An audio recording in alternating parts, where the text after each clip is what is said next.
On Skull Island, a place of primal gods and ancient monsters, the very earth begins to shake.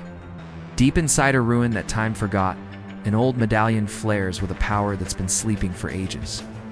The storm that always wraps the island in its embrace churns with a strange new fury. The last of his kind and its sworn guardian. His greatest asset is his unbelievable strength. Rivers turn black, the island's predators become unnaturally vicious, and a feeling of death settles over the jungle.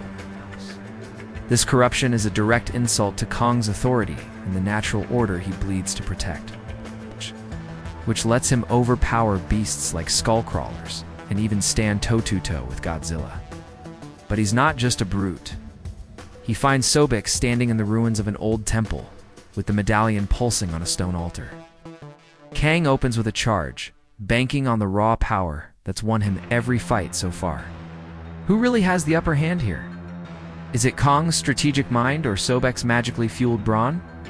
Tell us who you've got in the comments in our book, The Win Goes to the King himself, Kong. And make sure you subscribe so you don't miss the final verdict. Dodging a final, desperate lunge, Kong brings his fist down not on Sobek, but on the medallion. The artifact shatters, and the unholy light inside it dies. Sobek roars as his divine strength evaporates, his body withering as the magic abandons him. He's left a weakened husk, which Kang deals with in one last, decisive blow. He lands a crushing blow, but Sobek's crocodilian armor eats most of the impact. The hybrid god strikes back with blinding speed. Kang won because he proved that being king isn't just about having the biggest punch, but knowing where to aim it. He didn't just beat the monster, he solved the problem. His claws tearing deep gashes in Kong's side as his jaws snap inches from his throat. Thanks for watching, and don't forget to like and subscribe for more epic battles. Kong's fought monsters, sure, but he's never faced a god running on pure magic. Sobek isn't just a new beast trying to claim territory. Realizing brute force won't cut it, he starts using his head. He sees the medallion glowing brighter with every hit Sobek lands. He realizes Sobek's power isn't his own, it's being fed to him. The real enemy isn't the beastets, the shiny object on the altar, smashing ancient pillars and throwing huge rocks to keep Sobek off balance. In response, Sobek's rage boils over. His Diorum Ultima organ engages, and he enters his berserker state.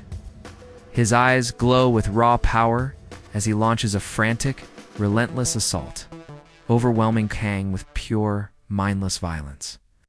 For a moment, the King of Skull Island is battered, wounded, and on the ropes. His very presence is a supernatural cancer on the island. For the island's protector, this isn't just another fight, it's an obligation. The stage is set for a battle that will decide the fate of his world. Kong has a sharp mind and incredible dexterity, allowing him to turn his environment into a weapon. He's been known to use trees as spears, create makeshift weapons from shipwrecks, and even wield an ancestral axe with terrifying skill. His agility lets him master any terrain, scaling cliffs and skyscrapers to outsmart his enemies. Kong isn't just an animal, he's a battle-hardened warrior who's defended his home from countless monsters. A roar rips through the jungle, a sound of reptilian hunger and wolf-like rage. It doesn't belong to Kong. Now, to be clear, this is a what-if monster we've created, inspired by the ancient Egyptian crocodile god. Picture a massive two-legged, a predator that blends the ferocious pack-hunting instincts of a wolf with the armored skin and bone-shattering jaw of a crocodile. His power is jacked up by the ancient medallion, an artifact that has called him to Skull Island. But Sobek's most terrifying weapon is a unique biological feature we recalling the Diorum Ultima. When this organ kicks in, it floods his system with a hyperadrenal chemical, sending him into a nearly unstoppable berserker rage. So, what happens when a god of chaos is unleashed in the one place on Earth protected by a king? In today's speculative showdown, we're breaking down the epic fictional clash between King Kong, ruler of Skull Island, and a deity we've awakened just for the occasion. Sobek, the Wolf Lord of the Crocodile. First up, the reigning defending champion, King Kong. Kong is the alpha titan of Skull Island. Now for our challenger, Sobek, the Wolf Lord of the Crocodile. The conflict kicks off the second the medallion activates. Its energy bleeds across Skull Island, twisting and corrupting everything it touches. Drawn by the disturbance, Kong travels to its source. And just like that, the fight is on. The fight shifts as Kong adapts. But in that mindless rage, Kong finds his opening. Ignoring the rampaging god, Kong fights through the storm of claws and teeth, making a desperate leap for the altar. But what do you think? So who takes the crown? While Sobek was a true force of nature, his power was on loan. Sobek's big mistake was being a one-trick pony, completely dependent on the medallion. What legendary creature should Kong go up against next in our theoretical arena?